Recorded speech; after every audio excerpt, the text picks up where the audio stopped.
Be on your way. Take the steps. When you have a dream, you gotta start. It's the only way. If you're gonna shine, and you're gonna shine, shine, shine. You're gonna shine. Oh, thank you for checking in on the ranch. I'm so excited about today's show for quite a few reasons. Because a couple of my worlds are colliding here. You know, he's a songwriter, number one, a member of ISA, so our paths have crossed multiple times, and he's in my own backyard in Pennsylvania, so I'm so excited. We are on the ranch. We are here every Monday. We go live, and we are brought to you by Blast Music 24/7. It is your one stop for all indie artist music. If you're checking out new music, you want to check out Blast Music 24/7. And if you're an indie artist, you want your stuff on Blast Music 24/7 because they take care of their artists, their curated playlists, and all kinds of cool stuff. So you want to be there. Oh, Billy's here already. Hi, Billy. How you doing? Okay, we got our sponsors. We have our radio affiliates, which is the Plow Zone in California. Thank you guys for listening. And we have My Indie Radio out of Paris. Thank you guys for listening. Always love to have you. And our streaming radio stations and platforms that play us, Amazon, Pandora, YouTube, every place you want to be, you can find the ranch. So thank you for tuning in. We have some people listening today. So if you have any questions, you want to chime in, we always love to hear from you. And we will bring your questions up and repeat it so people out there listening can hear. All right, so without further ado, again, a fellow songwriter, ISA member, and in my own backyard, a Pennsylvanian. So he's probably eating pierogies. Hello, that's pretty accurate, but not at this very moment. You know, when I moved back here 2 years ago, I forgot how seriously we take certain things. Oh yeah. Pretzels. Yes. We take our pretzels very, very seriously here. Something I notice about, cultures and, you see different things. You think you have to go very far away to see the difference. Like where I'm from here, when we have pizza, which is pretty universal, we call it a tray of pizza. And if you have a cheese steak, here we call it a steak and cheese. So I went to Philly and I said, I'll have a steak and cheese. And wow, I thought I was going to get knives thrown at me. I'm like, all right, how about just a tray of pizza? And they're like, that's a pie. So you don't have to go very far to see the cultural differences. But yes, there's a lot of food things and, little nuances here that, you don't really find anywhere else. Right. But we also take our music very seriously here in Pennsylvania.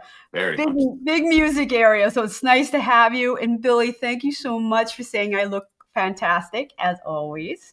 See, that's why he's my favorite. There you go. I love you, Billy. All right. So, yeah, there's just some weirdness. There's some things here that, well, you can have the scrapple. Yeah, I'm not doing the scrapple. I'm not really. But, in New Jersey, you can't get cream chip beef on toast, which is a crime. So, anyway, so we talked a little bit in Atlanta, but now we actually get to have a full blown conversation. Yeah. It was the Atlanta thing was so cool, but people that weren't there that asked me how it was.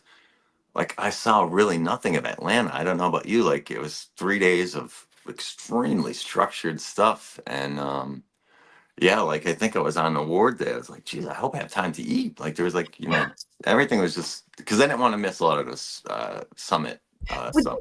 They don't warn you. The award ceremony is very long. It's like 2 hours of red carpet. Then you're sitting there for a bunch of hours, and there's no food. Right. And you really should be warned to put some snacks in your pockets and stuff, like Absolutely. to snack up,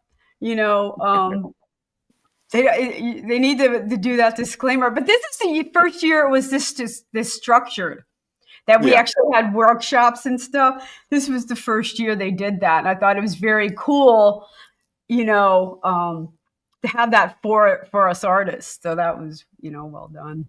100%. Yeah. I mean, you have people coming in from New Zealand, you know. Oh my God. Well, I know most of us were outside at the hotel, and I was talking to a guy.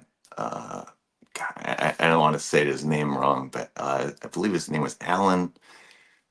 I'm not even going to take a shot at the last name, but he's from Stonehenge or wherever that is, Glastonbury, England. Yeah, it's in England. Yeah, so he said it, and I'm like, no. And he's like, yeah, yeah. So I was talking to him like the whole time. He's a really, really cool guy. And yeah, so many people just come from all over the world. It's All crazy. over the place. And, for one day. So at least now they have 3 days of stuff to come for. So I think it's Right. awesome. Yeah. I've been to Stonehenge. It's really cool. It's this powerful thing, it's really inspiring. Did you know that Northampton County has its own Stonehenge? I've heard, but I've never been there. I And am I would, 30 minutes away from it, and I am going there. I'm going there this week. there you Yeah, go. before it gets colder. I was born in Pennsylvania, and I didn't in Whitehall. I graduated from Northampton, and I did not know that until like 2 months ago. And I'm like, how do I not know this about where I live? It's There's all ridiculous. kinds of cool stuff that you still, still Yeah, gives you a little something that you think you know everything. I know. Pennsylvania.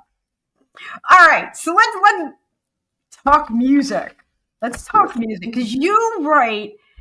I mean, I went through some of your stuff, and we kind of picked out the more Americana stuff. And I thought you're somebody I could actually talk songwriting with, like song structure. It used to be the difference between a rock song and a country song was a pre-chorus. Yeah. Rock songs would have a pre-chorus, be verse, pre-chorus, chorus. And country was just verse, chorus, and then a C section. Right. Of, A, B, A, B. PA is awesome, Billy. I'm just saying. You're in New York. She's a New Yorker. Damn right. Well, what about Philadelphia? We have a lot of people coming out of this. Sabrina Carpenter is from Pennsylvania. Taylor Swift's from Pennsylvania. I mean, Yeah. we've got some heavy hitters right now from Pennsylvania, like Yeah, we holding really it down. do. The best of the best at this time, right? Yeah, It's funny. yeah. Pretty cool. It's pretty cool. Okay, so getting back to song structure, you writing in different styles. Do you know that we're sticking to song structures anymore? Like folk used to be just verse refrain, verse refrain. What's happening with songwriting? Um, I think being that the industry is so crazy right now, like there's kind of like no rules. So me personally, I just feel like whatever sounds cool or whatever I could do to switch stuff up, I try to do because I know we spoke a little bit earlier, but as much as I like certain artists, I don't ever want to be the kind of artist that is painted in a corner by oh he's only this and that. So I find myself even just recently I just recorded a song and like I explored different tunings and stuff like that. But as far as the structure of it, like I don't believe there's any rule anymore. There used to be, like you said, or something sounds like this, or and even like as an artist like I am, like you might have friends that are like, ah, you can't do that. Like, yeah, I could. Who's saying anything now? There's nobody holding you back.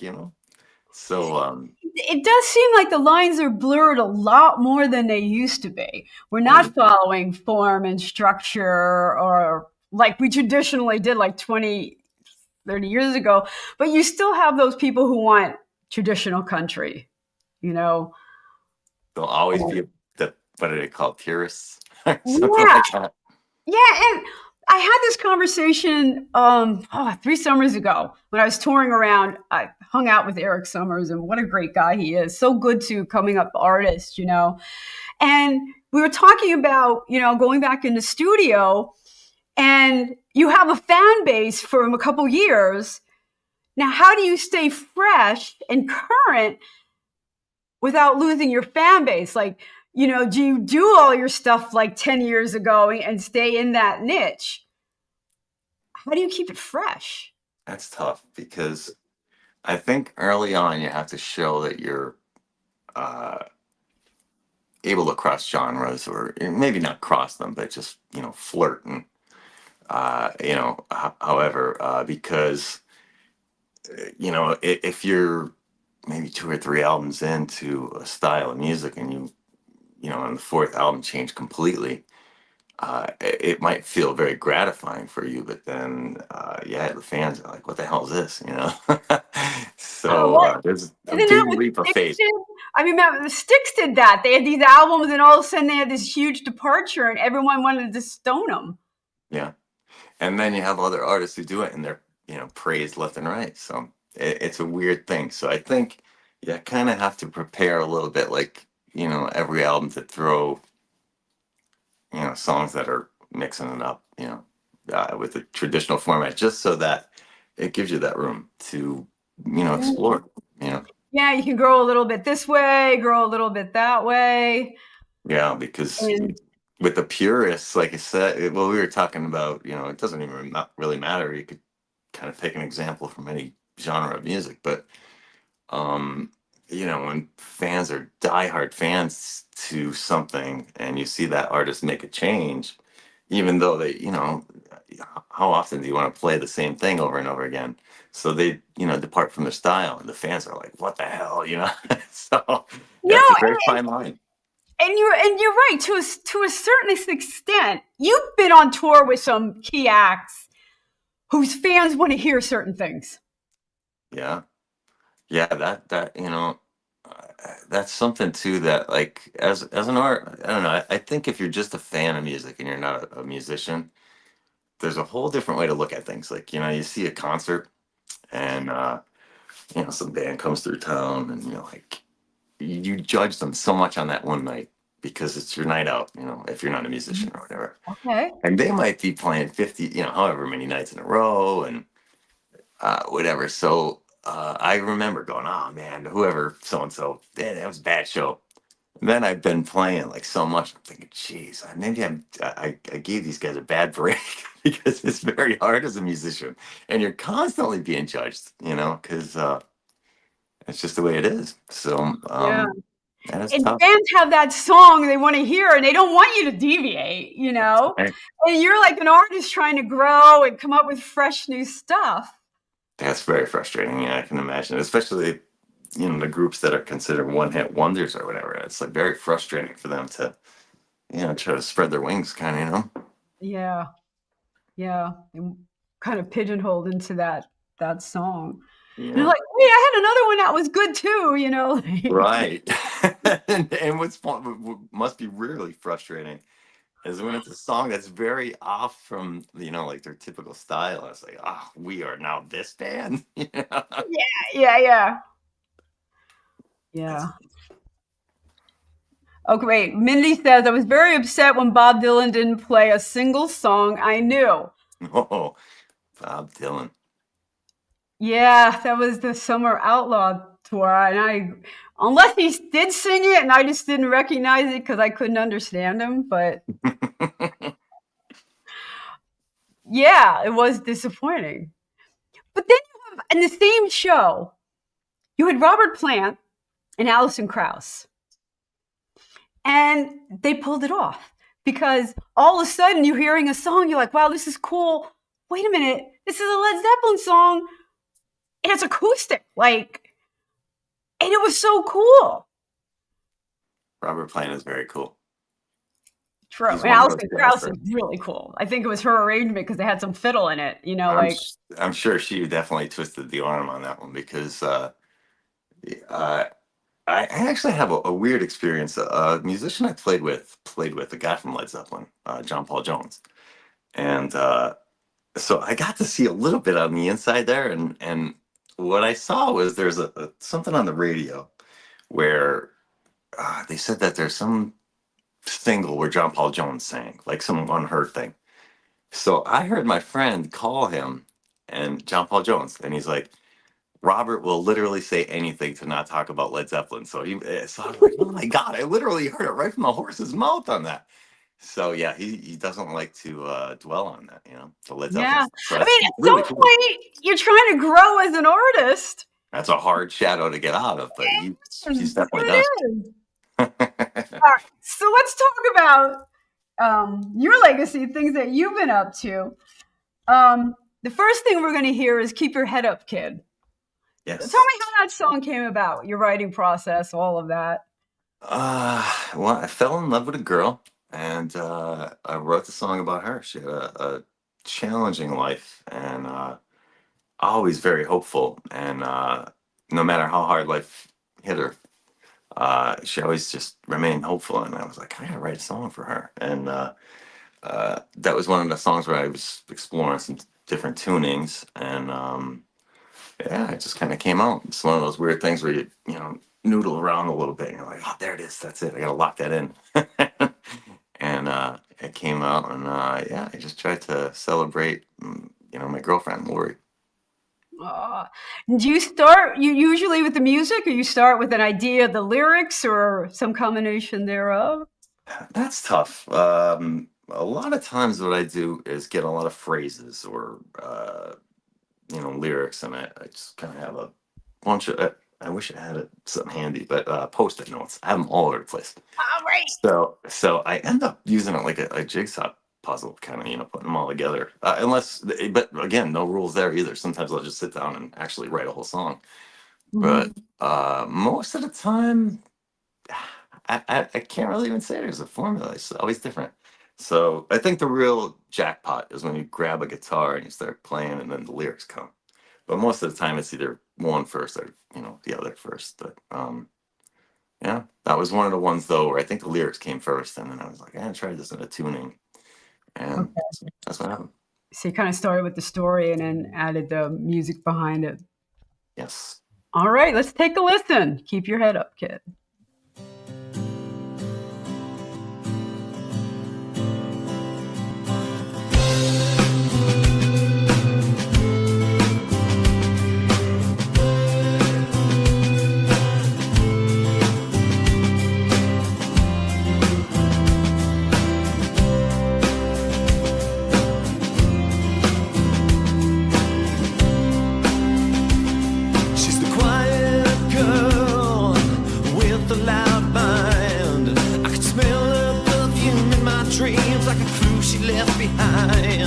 She's lost for me to find.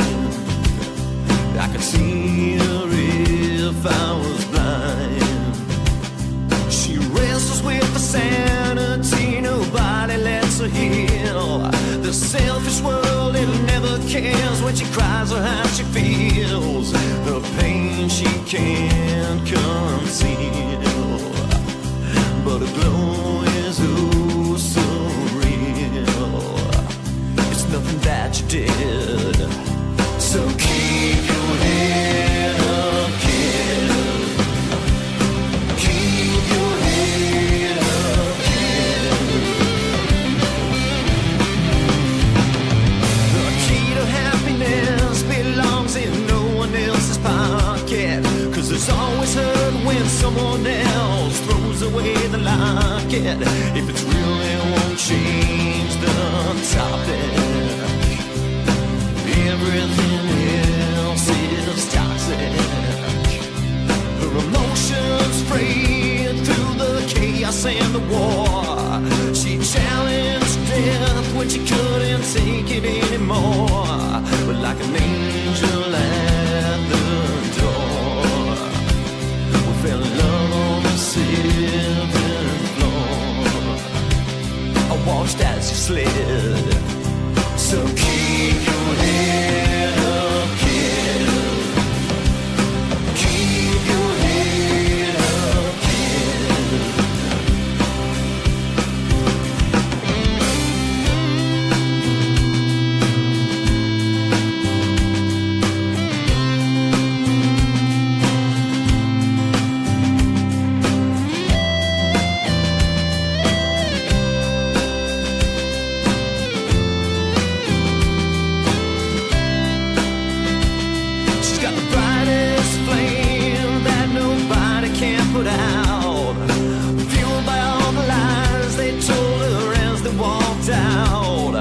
nothing left to talk about, but she shines without a doubt. Hope's in the wind, but keep your head up, kid. Keep your head up, kid.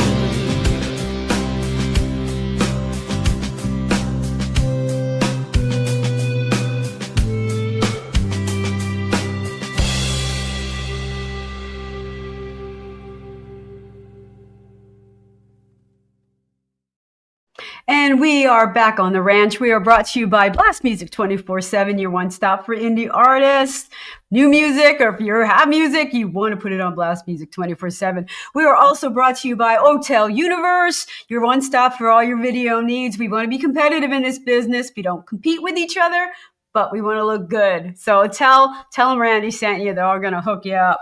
To the Max video, to the Max advertising also can help indie artists with their banners and things like that. Then we have our affiliates, Plow Zone in California. My Indie Radio is out in Paris. So all Europeans listening, love to have you tuning in each week. Thanks for coming back. So we were just listening to Jay Lou, keep your head up, kid. That's very sweet. I like your videos. You put a lot into your videos. You have people that you work with. You know, it's funny. Yeah, I had the first, well, basically all the videos I have been done by the same team. But I just finished kind of doing one. I was hoping to have it out for Halloween, but it's with a different company, and I'm pretty excited about it. It's pretty cool. It's weird that, it's kind of like the songwriting thing. You kind of get used to certain people or studio or whatever. So like when you go somewhere else, it's like, taking a weird leap of faith, but I think it's gonna be cool. It is a leap of faith with sound. Even like in the studio, let's talk about your studio, because you played with a lot of different people. Mm-hmm. Do they help you out in the studio, or who goes in the studio with you? Yeah, I could kind of describe that. Like when I first started playing, I had a band, and I was so fired up to play the, whatever we were writing and recording, but man, you just couldn't keep a band together. It was so hard. So all of this time went by, and I was like, damn, I can't keep a drummer, or somebody's always leaving. So eventually, like, I was playing for so long that I couldn't get anything recorded the way I wanted to. So I said, I'm putting this band to bed because I love it too much. And I'm going to just do my own thing because I don't want to depend on other people and all this and that. So I had quite a bit of songs, built up over the time. And I looked at it at like, who is it? Carlos Santana, where he had that album where he had a bunch of people kind of come in as guests. So my first album was very much, calling in friends and whatnot. And from album 2 to where I'm at now, it's kind of been the same formula. So studio,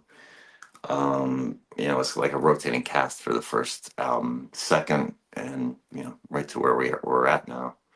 And like my main partner is a guy named Michael Duds McDonald, who plays all the lead guitar, and he's a phenomenal guitar player. So he gets quite a bit of credit. So me and him handle most of the writing and whatnot. Okay. So it's nice that you have like these cast of friends that you can just, that you hung out with and played with, and will come in and help you out in the studio. Yeah, that was kind of a one-off though. I didn't want to, be that for every album. So the first album was, kind of like cashing in a bunch of favors, kind of, so to speak, But I feel like I've grown quite a bit since then anyways. Like my songwriting has kind of took a different path after that. So come on, nobody knows what they're doing when they first go in the studio. You think you do, you think you're so cool, this is my song, and you know nothing. that is true. And the other thing too is like you have your whole life to make that first album, and then right after that, it's like, oh man, you're under the gun, so you have to kind of, put your seatbelt on and get ready to rip. Yeah, that is true. But I don't know. it was my first album with stuff that I had done the present. And my problem is, I was all lyrics and I was a singer. It wasn't until 10 years ago that I started guitar. Really? Yeah. I used to sing my song to people and used to put it together. So the first thing I did was took all the stuff I used to sing that I wrote and how to learn it and take that in the studio. And now it was a whole new adventure playing, writing, and doing my own guitar work. Yeah, for sure. I could imagine that. It was a whole bold adventure. Yeah, it's funny. I always played guitar, but there were a couple groups where I just sang or um, whatever. And there's a real freedom to that, But also at the same time, you're like, if you really know what you're doing, or you kind of not a control freak, but some people can't like really get into whatever they're doing unless they're playing and singing. So, yeah, it's a strange balance. Sometimes people don't know what to do with their hands when they're not playing guitar. That's something. I don't know what, I'll jump around. But you know what? I think with me, with guitar, I haven't been playing as long as most people. So I assume when I walk in a room, almost every guitar player is probably better than me. And it was a struggle not to be held back on my songs from my guitar playing. Does that make sense? Yeah, no, I get it. Like, I tell this story a lot where the first person I ever played music with, I remember somebody said, well, this guy plays drums. I'm like, all right, well, I have to learn the first, I don't know what I was thinking at the time, first 4 Van Halen albums. Why I thought that, I have no idea. So I go to this guy's place and I'm like, oh, I'm ready to play whatever you want. I got all these Van Halen songs. He's like, I don't know anything about Van Halen. And I'm like, oh, damn it. So yeah, that was actually a very important lesson for me to, Well, it's safe to assume, like if someone's like, oh, I'm a guitar player, safe to assume the first song they ever learned was probably Freebird. Or yeah, Or right. Stairway to Heaven, right? Yeah, there's a whole Okay, bunch yeah, you tell me that's not what you learned like first. God, Crazy Train, or Ozzy Osbourne. That was me. That was mine. All right, fair. But yeah, there's probably 5 tunes that are just notorious. That every guitar player, like the first thing they learned, like, right. Smoke on the Water. That's a big one. Yeah, right. Yeah, that's funny. Okay, let's see what else we got coming up. Okay, this one is kind of an important topic that we were talking about before, because it's something, we don't police ourselves enough when it comes to addiction in the music business. Yeah. I guess it was thought to be so in the culture. You weren't a cool musician unless you were like stoned out of your mind, but addiction's addiction. Yeah. It's serious. I've had studio sessions ruined when the engineers went out and got high, came back, and I don't know what the hell they were doing. They thought they were like awesome, and I'm like, I've been in situations too where you play with people and incredibly talented people, and then they have stage fright, so they have to get boozed up or whatnot, and they suck. yeah, I know. And it's like, oh my god, this guy that I've been bragging about all this time is terrible now. And then you see, there's all kinds of different examples, but like you see the people that gradually, start out, and next thing you know, you don't see them for a while. It's like, oh god, what happened? Yeah, I was at a concert and I'm sitting there, everyone's going crazy, and I'm listening to this and I'm like, holy crap, he hasn't hit a right note yet. Like, he is all over the place. And I looked at my friend and she's jumping up and down. I'm like, what are you listening to? Like, yeah. I don't know. People just want to believe they're going to be in the best show possible. And I guess I'm listening as a musician's ear. Yeah. And I'm like, oh my God. Well, something that's frustrating on a similar, but not really an addiction thing, is like, when you don't sound good, I think. Most people. And it's very frustrating when somebody's like, oh, that was great. And you're like, no, it wasn't. I messed up this part. So when the people are really bad and everybody talks them up, it's like, are we at the same show? You hear what I'm hearing? I know. So, We're going to have off nights, and you hope people don't really notice because they pay to be there and they're really into what's going on and stuff. And you want to give them a great show, yeah. I mean, that's kind of like what we were talking about earlier, where like, people do judge you so much. And sometimes it is very unfair, but then there's right on the money, like Yeah. this guy was very messed up or whatever. Yeah. So, Yeah. And I don't know that he owned it, like the Plain White Tees their 3, 4, 5-part harmonies were spot on. This guy came out and could barely sing a note, yeah, that happens, and it's hard. What do you do when you're someone you really think is talented and respected in the industry is sitting there like, bombed, and do you be an asshole and say, hey, dude, Yeah, that's tough, like, and like like the culture, it's a celebrated thing. It's kind of weird, especially in music. It's just like this acceptable, uh, whatever you want to call it, like a stereotype, No, that's a really good point, Jay, because it is kind of, this is the industry norm. You're addicted. Yeah. Okay, so they put on a 2-hour show and then the rest of their life is messed up, Yeah. And that's acceptable. I would almost like equate it to like in sports, like how in somebody gets hurt and they'll figure out a quick fix for them to be able to continue playing, but what it does is it like ruins their body. Yeah. And I think it's like the same thing with the whole music addiction, like you said.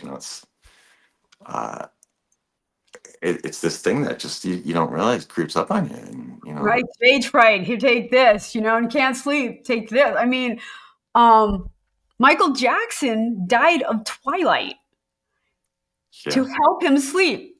Now, I've had twilight for some procedures, I mean, he was taking that every night. Yeah. And a doctor gave it to him. That's the other thing. Like, the more famous you are, there's like no rules with certain things, and that's very dangerous and deadly, So you wrote this song. There is a point to all of this, guys. You'll never beat the addiction.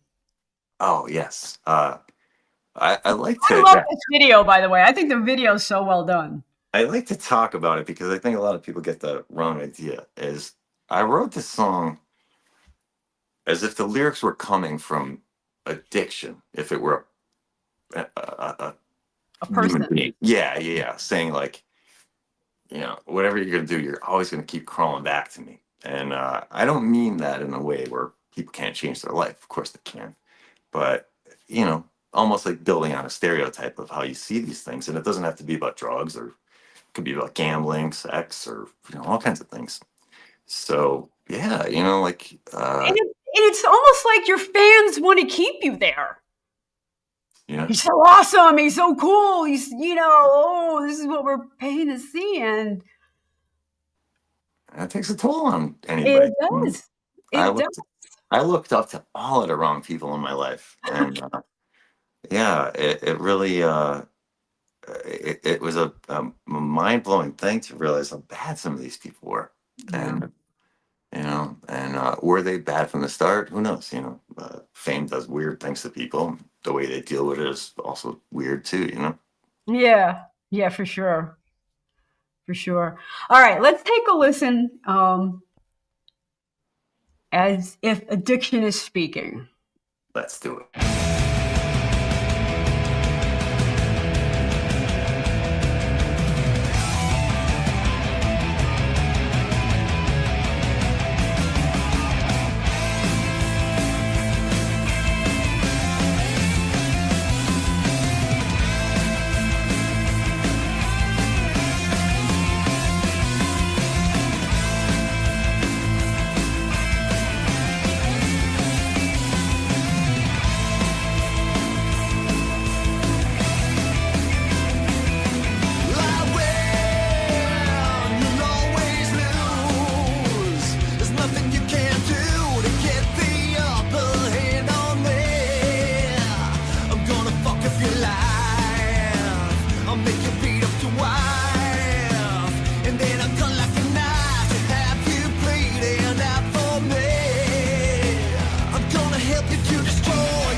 twisted affliction.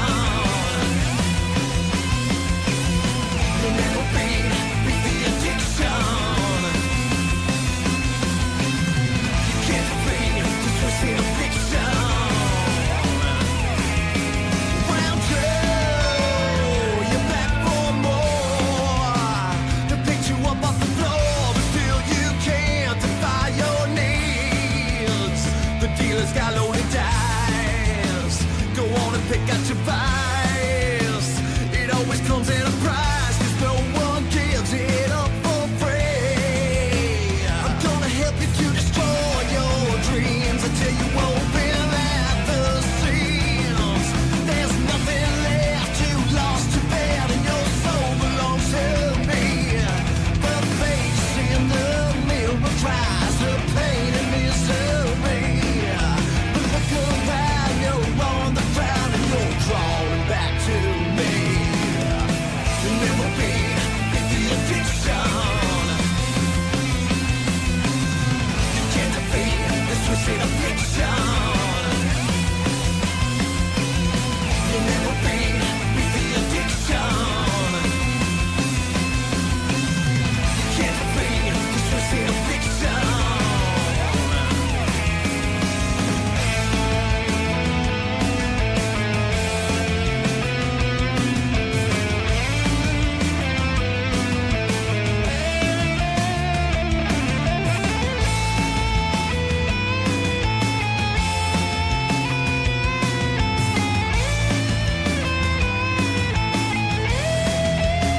I'm gonna help you to destroy your dreams until you open at the seams. There's nothing left, you lost your bed and your soul belongs to me. The face in the mirror cries the pain and misery. But look around, you're on the ground and you're crawling back to me. You'll never beat the addiction. You can't defeat the twisted affliction. You'll never beat the addiction. You can't defeat the twisted affliction. So close to your own death, you ran yourself out of breath in your attempt to break it free. You lost your family and friends, and every day starts to blend. And now the nightmare won't end, so just surrender unto me. I'm gonna help you to destroy your dreams until you open at the seams. There's nothing left, you lost your bed and your soul belongs to me. The face in the mirror cries the pain and misery. But look around, you're on the ground and you're crawling back to me. You'll never beat the addiction. You can't defeat the twisted affliction. You'll never beat the addiction. You can't defeat the twisted affliction.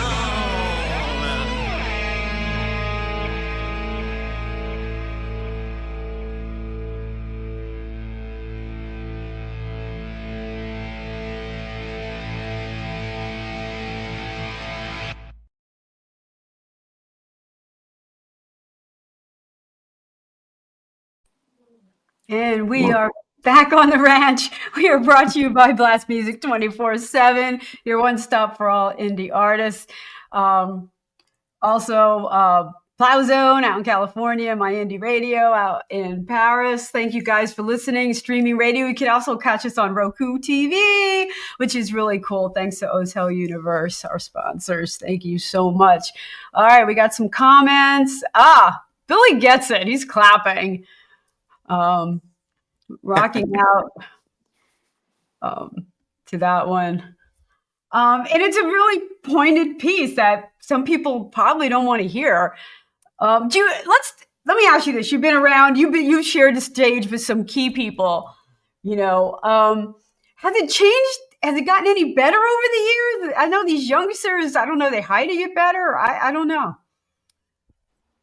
As far as like like that kind of thing, Yeah, addiction. I don't know. I like it's really tough to tell. I mean, like you think even like whatever scene you're in, like here, you think like if you get further away, you kind of get away from it, you know. But Mhm. the longer you're anywhere, you see it. It's like a thing that's just everywhere, you know. So Right, people do hide it well. People are functional about it, right, but it's there. It's always there. You know, it's this weird thing, and unfortunately, it goes hand in hand with uh, you know, music or entertainment most of the time because you know, a lot of time people don't know how to handle you know stage fright or success or you know bad press or something like that. You know, it could be right. really anything. It is an industry you need to have a thick skin. Yes, And very you much have so. to be able to take criticism. You know what? I did my first album out in LA with Marty Rifkin in Janlander Coda. The Awesome. first time I was in it, and I couldn't have been with two better people. They taught me what to do and really, you know, shared the process with me. And it was a real great learning experience. But he handed it to me and he said, do yourself a favor, don't get this critiqued or reviewed. Because when you ask people for an opinion, they're going to come up with one. And it's the truest thing about music. You know what the song is, you know your strengths, you knew your budget and what you were going to do. You don't need someone to tell you that. You It's need to weird. find your fans. It's weird how they could make or break you too. You know, it's kind of a weird thing because you know, the right word from somebody could really get you skyrocketed, but also the wrong word would, you know, put you in that grave kind of. It's weird. Yeah, yeah, And then there's people that just don't matter that people really take serious. You know, like I think that's the whole thing. Like you know, you said a thick skin. I know personally, I would take so much. Like you kind of lose yourself, you know, trying to please other people, yeah, yeah, yeah. and I think you find, you know, there's either a time where you just have enough of doing that, or you know, change and you do your own thing, and that's the best reward, you know, doing your own thing, and then actually seeing some benefit from it, because you know, a lot of people do find it like hopeless, where it's like, oh, I'm stuck in a trap here, but you know, it doesn't have to be that way. And it's interesting because when you're with a band, you have a certain sound and you're writing in that style. And some people have successfully gone and done their own thing, you know, and then when I'm with the band, I do this and, you know, and it's Yeah. kind of the best of both worlds, you know. Yeah. Um, but very few can pull that off. Yeah, I actually am part of that weird club I'm Yes. speaking of right now.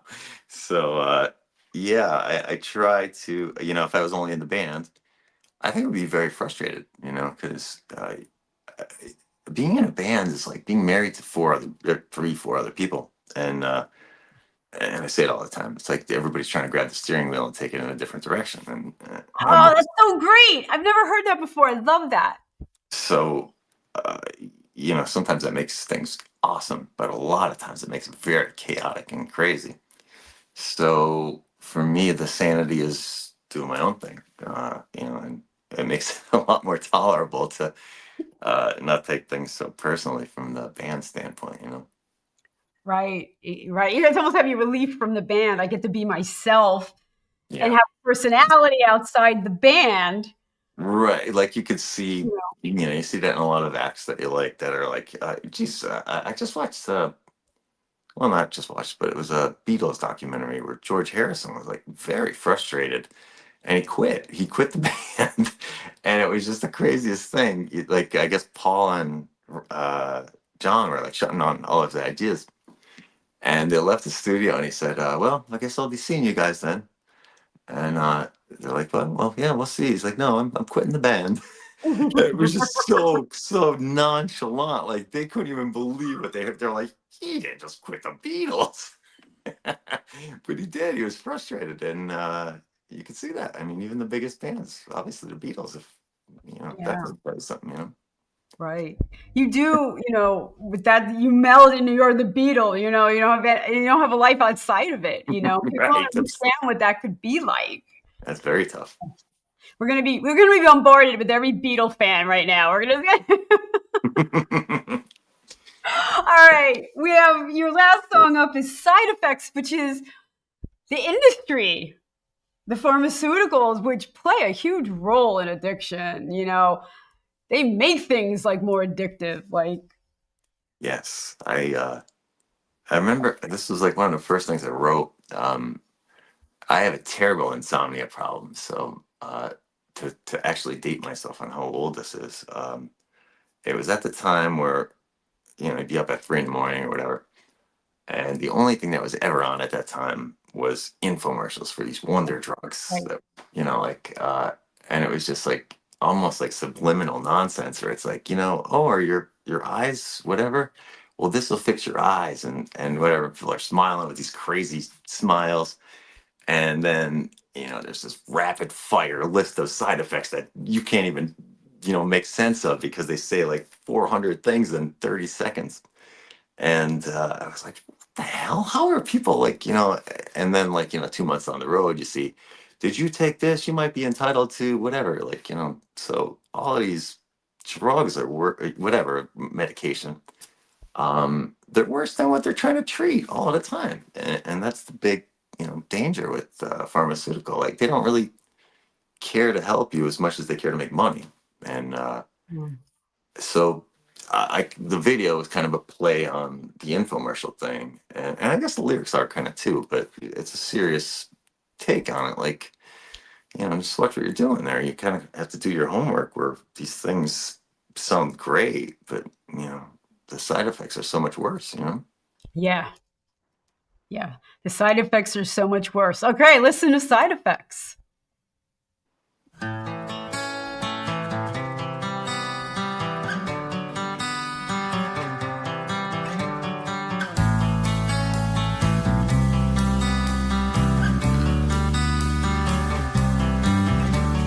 Here's a pill to stop your cough, and here's a pill to get you off.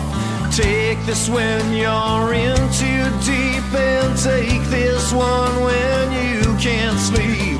Another headache or migraine, these pills will help to ease your pain.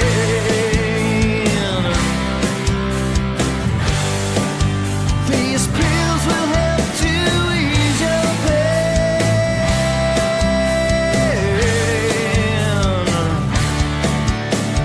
Just one more thing you should know, these pills are all just placebos that promise to restore your health, as they sit back and count their wealth. The lies they tell you, you believe, and to prey upon your every grief. The poison that your system rejects will only bring new side effects.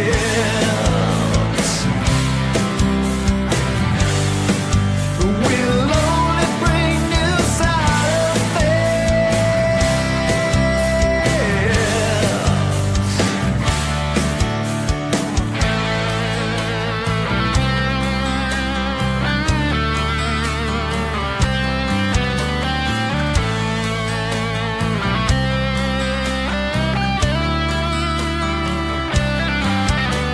Scared it's all too good to be true. Well, I've got some new medicine for you. This one's got you feeling ill. Well, take this one for that last pill. Feeling a little short on breath, these pills will help to prolong death.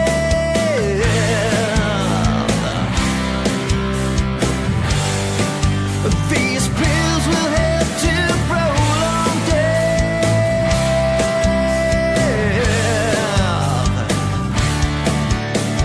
Just one more thing you should know, these pills are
effects may include inability to breathe, temporary tooth loss, testicular inversion, inner ear euphoria, olfactory hallucination, minor blindness, spontaneous ejaculation, unwanted pregnancy, euphoria, skeletal muscle relaxation, swallowing of tongue, intermittent ignorance, projectile vomiting, projectile bleeding, speaking in a foreign language, appearance of new religions, abduction by aliens, soreness in hair, loss of ability to use the internet, redundancy, complete collapse of civilization.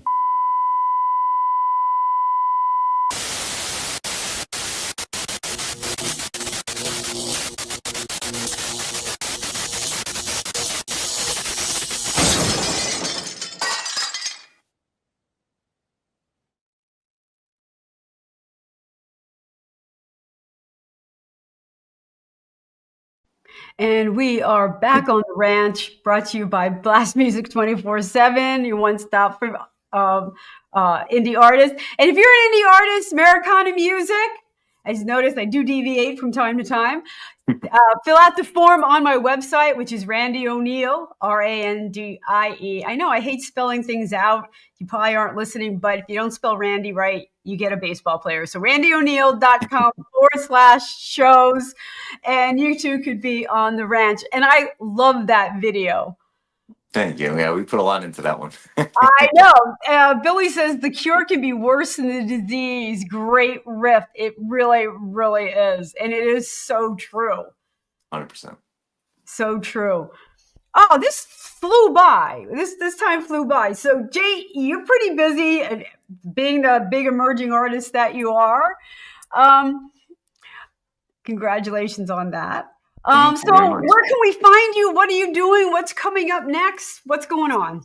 Actually, if we were doing this next week, I have a new single coming out Saturday. It's only on Saturday because I thought that Friday was the date, which unfortunately, New Music Friday is a big thing. But yeah, I know they tell you to drop music on a Friday, and they have this big blah why you should, but I don't even know if it matters. But Saturday's the day.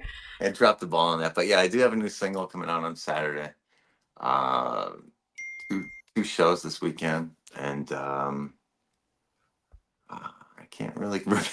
I wish I can't remember my schedule too much, but yeah, I'm pretty excited. Oh, and a new music video is coming out, which was supposed to be around Halloween, but I'm assuming it might be in November. Okay, so where can they find you? jluke.com? Where can they find all your stuff? I don't have a .com yet, unfortunately. I'm still one of those slackers. I know. I'm really I'm behind the times, but you can find me on basically all social media: Instagram, Facebook, X, whatever Twitter is, YouTube. Streaming, Spotify, Amazon Music, and Apple. And probably other things I'm not thinking of. Deezer. I can't remember them all, but usually a quick Google search will get you what you need. Okay. And you should be able to spell J. Luke. That's very easy. Very easy. There's very easy. Nothing to mess up there. JAYLUKE. All right, guys. Thank you all for tuning in this week. We are here live every Monday for your Band in the Globe for the best in indie Americana music. Yeah, we'll see you next week. Thank you for hanging out.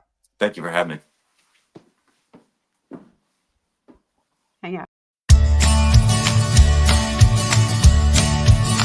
I'm on the road, don't know where it goes. I'm on the road, follow your heart, it won't let you down. Follow your heart, take the